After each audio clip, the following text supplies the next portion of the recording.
আসসালামু আলাইকুম। Radio Tehran থেকে আজকের সর্বশেষ বিশ্ব সংবাদে সবাইকে স্বাগতম। প্রথমেই জানিয়ে দেব সংবাদ শিরোনাম। এবার ফিলিস্তিনিদের স্থায়ীভাবে লিবিয়ায় হস্তান্তরের পরিকল্পনা করছে ট্রাম্প প্রশাসন। আসল উদ্দেশ্য কি?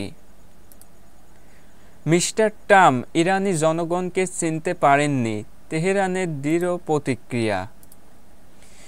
ইহুদিবাদী ইসরায়েল কেন ফিলিস্তিনি ক্রীড়াবিদদের টার্গেট করছে? বাংলাদেশ প্রসঙ্গ।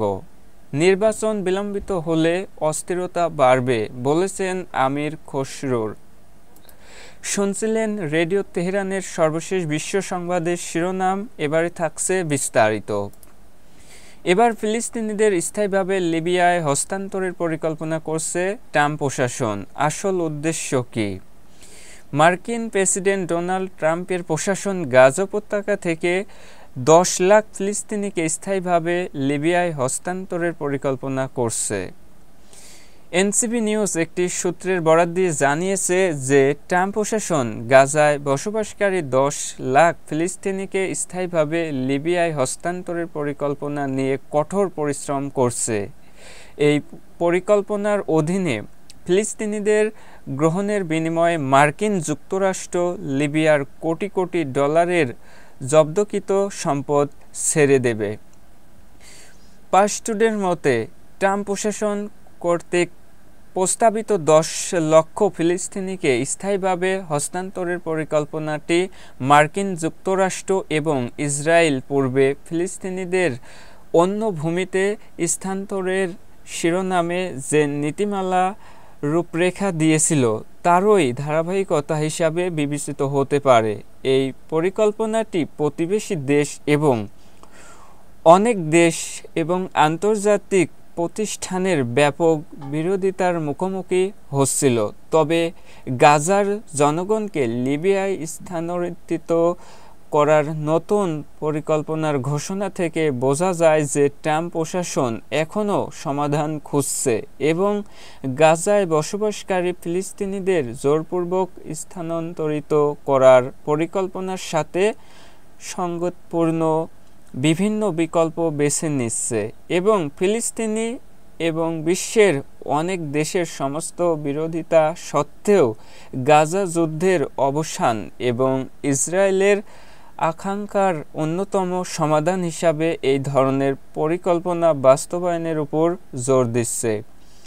জাতিসংঘের মুখপাত্র সম্প্রতি আনুষ্ঠানিকভাবে ঘোষণা করেছে যে আমরা এমন কোনো পরিকল্পনার বিরোধিতা করি যা গাজা থেকে ফিলিস্তিনিদের জোরপূর্বক বাস্তুচ্যুত করে অথবা যে কোনো জাতিগত নির্মূলের দিকে পরিচালিত করে।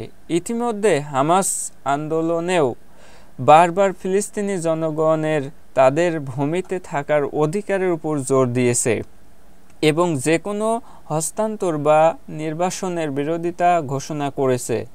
সম্প্রতি হামাস আন্দোলনের অন্যতম নেতা সামি আবু জোহরি উল্লেখ করেছেন যে গাজা উপত্যকার পুনর্গঠনের মতো অজুহাতে গাজার জনগণের জোরপূর্বক বাস্তুচ্যুতি সম্পর্কে মার্কিন প্রেসিডেন্ট ডোনাল্ড ট্রাম্পের পরিকল্পনা বিষয়ে জোর দিয়ে বলেন, এই পরিকল্পনাগুলো মূল্যহীন এবং নিফল এবং ইহুদিবাদী ইসরায়েলি সরকার বল প্রয়োগের মাধ্যমে যা অর্জন করতে পারেনি তা রাজনৈতিক খেলার মাধ্যমে অর্জন করতে পারবে না। ট্রাম্প সহ ইসরায়েলি এবং তার সমর্থকদের দীর্ঘদিনের লক্ষ্যগুলোর মধ্যে একটি হলো রাজনৈতিক সমীকরণ থেকে ফিলিস্তিনি শরণার্থীদের বিষয়টি বাদ দেওয়া। গত বছর গাজা যুদ্ধ এবং ইসরায়েলের আগ্রাসী নীতির কারণে এই বিষয়টি ভিন্নভাবে আরও গুরুত্বের সাথে উত্থাপিত হয়েছে। তবে এখন গাজায় বসবাসকারী ফিলিস্তিনিদের লিবিয়ায় হস্তান্তরের বিষয়টি একটি নতুন এবং বিশেষভাবে গুরুত্বপূর্ণ পরিকল্পনা। এই পরিকল্পনার সবচেয়ে গুরুত্বপূর্ণ বৈশিষ্ট্যগুলোর মধ্যে একটি হলো লিবিয়াকে বেছে নেওয়া, যে দেশটিতে এক দশকেরও বেশি সময় ধরে স্থিতিশীল রাজনৈতিক কাঠামো নেই। 2011 সালে মুয়াম্মার গাদ্দাফির উৎখাতের পর লিবিয়া বিশৃঙ্খলা ও অস্থিতিশীলতার চক্রে প্রবেশ করেছে এবং দেশটিতে কোনো কেন্দ্রীয় ও নির্ভরযোগ্য সরকার গঠিত হয়নি। দেশের বিভিন্ন অঞ্চলে নিয়ন্ত্রণ বিভিন্ন শাস্ত্র গোষ্ঠী এবং রাজনৈতিক শক্তির মধ্যে বিভক্ত এবং এক দশকেরও বেশি সময় পরেও দেশটি শান্তির মুখ দেখেনি। এই ধরনের পরিবেশে ফিলিস্তিনি জনগোষ্ঠীর বসিত স্থান খুব বেশি প্রতিরোধ ছাড়াই এবং ওয়াশিংটন তার মিত্রদের জন্য বড় আন্তর্জাতিক বাধা ছাড়াই সম্পন্ন করা যেতে পারে। অন্যদিকে আর্থিক দৃষ্টিকোণ থেকে মার্কিন সরকার দেশে জমে থাকা অর্থ মুক্তির প্রতিশ্রুতি দিয়েছে।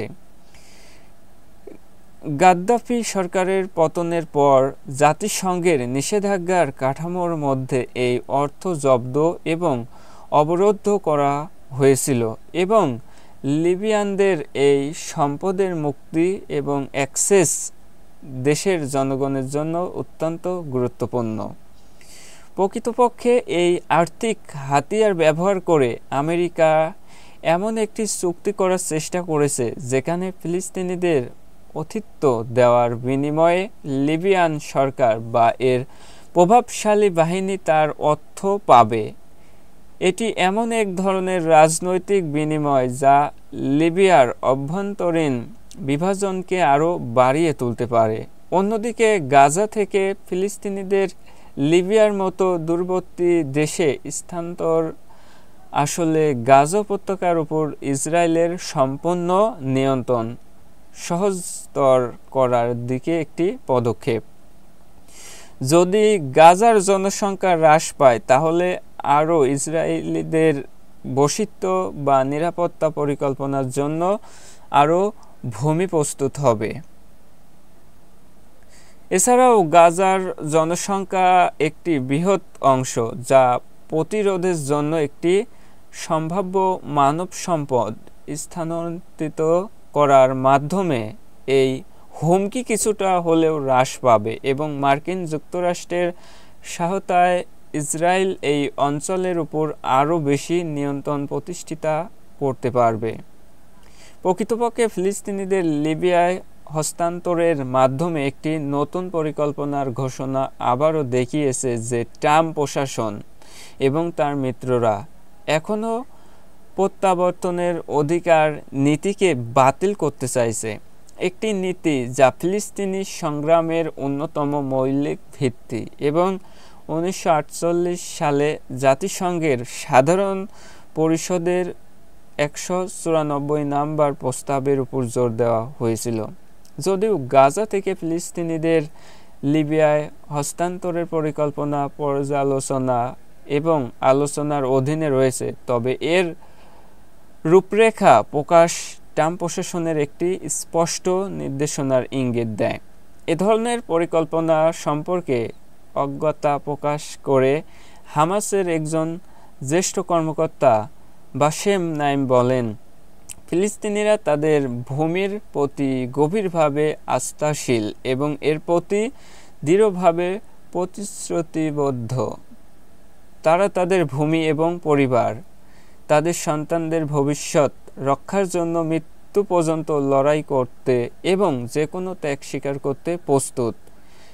গাজার জনগণ সহ ফিলিস্তিনিদের জন্য সিদ্ধান্ত নেওয়ার অধিকার একমাত্র ফিলিস্তিনিদেরই। মিস্টার ট্রাম্প ইরানি জনগণকে চিনতে পারেননি, তেহরানের দৃঢ় প্রতিক্রিয়া। মার্কিন প্রেসিডেন্ট ডোনাল্ড ট্রাম্প কয়েকটি আরব দেশ সফরের সময় যেসব বক্তব্য দিয়েছেন সে বিষয়ে প্রতিক্রিয়া জানিয়েছেন ইসলামী প্রজাতন্ত্র ইরানের কয়েকজন উচ্চপদস্থ কর্মকর্তা।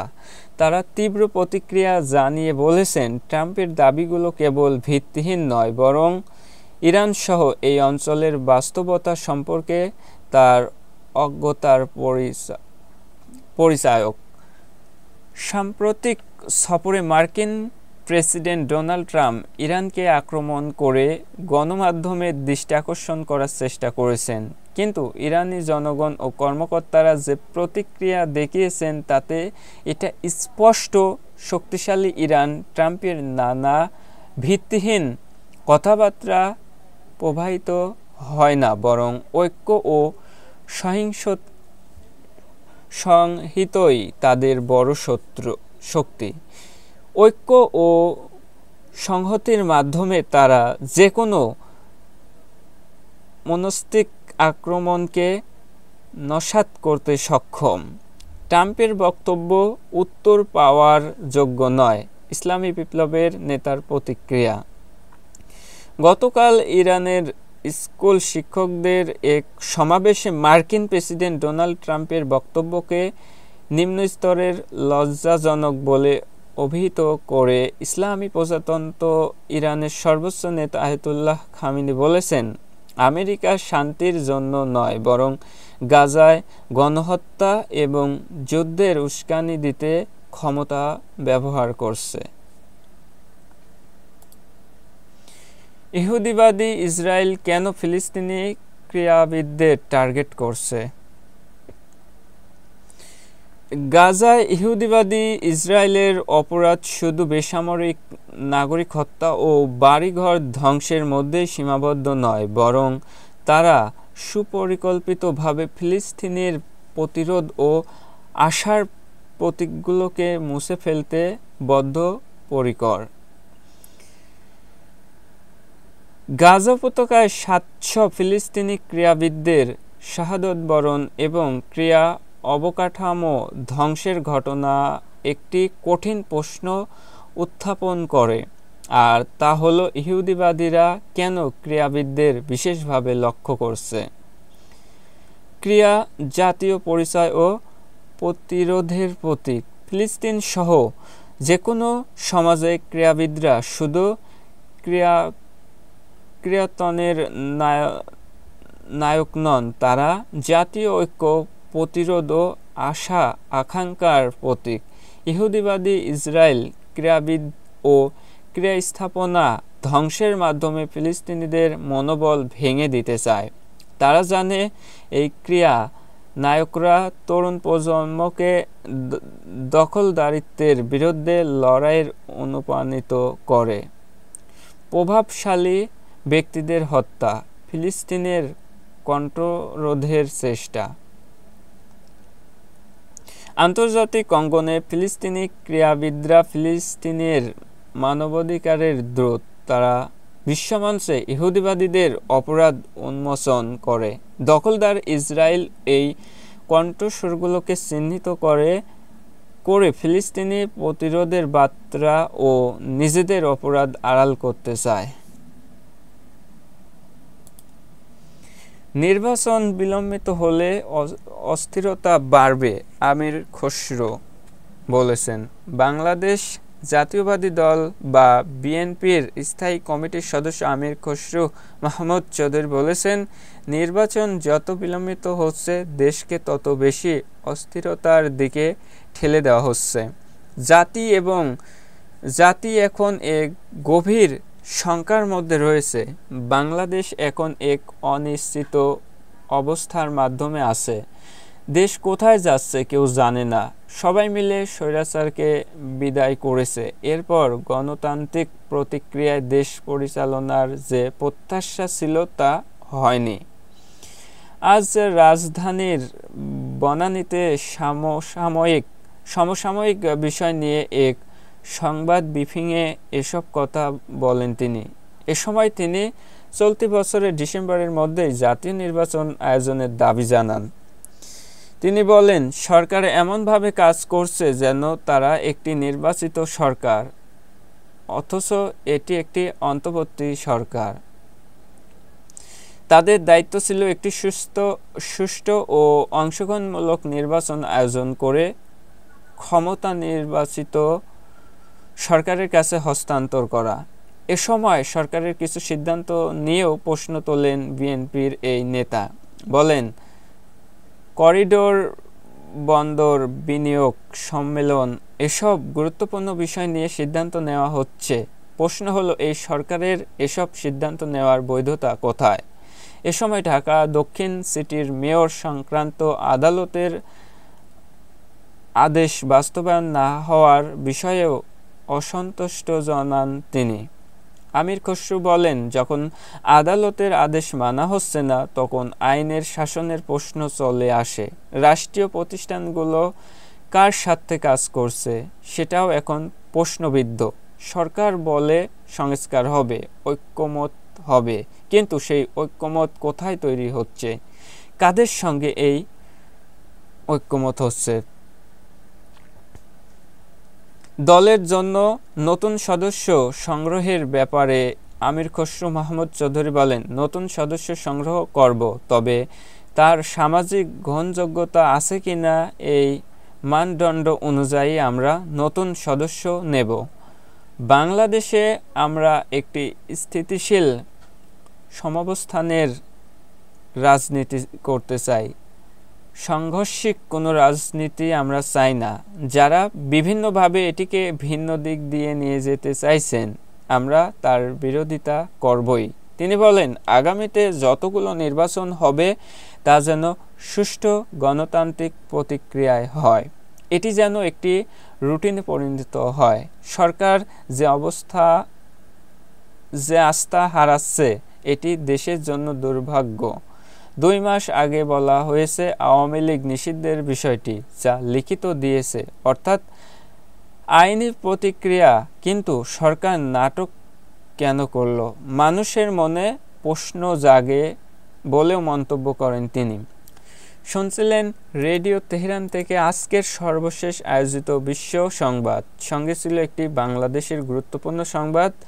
আর ভালো লাগলে আমাদের ভিডিওতে লাইক দিয়ে ইউটিউব চ্যানেলটা সাবস্ক্রাইব করে আমাদের সঙ্গেই থাকবেন, কারণ রেডিও থেকে সংবাদ প্রচার বন্ধ হয়ে গেছে। তাই আমি আপনাদেরকে একদম সরাসরি ওয়েবসাইট থেকে আজকের সর্বশেষ আপডেট সংবাদটা জানিয়ে দিলাম। ভালো লাগলে চ্যানেলটা সাবস্ক্রাইব করে সঙ্গেই থাকবেন প্রতিদিন আপডেট সংবাদ সবার আগে পেতে। ধন্যবাদ সবাইকে।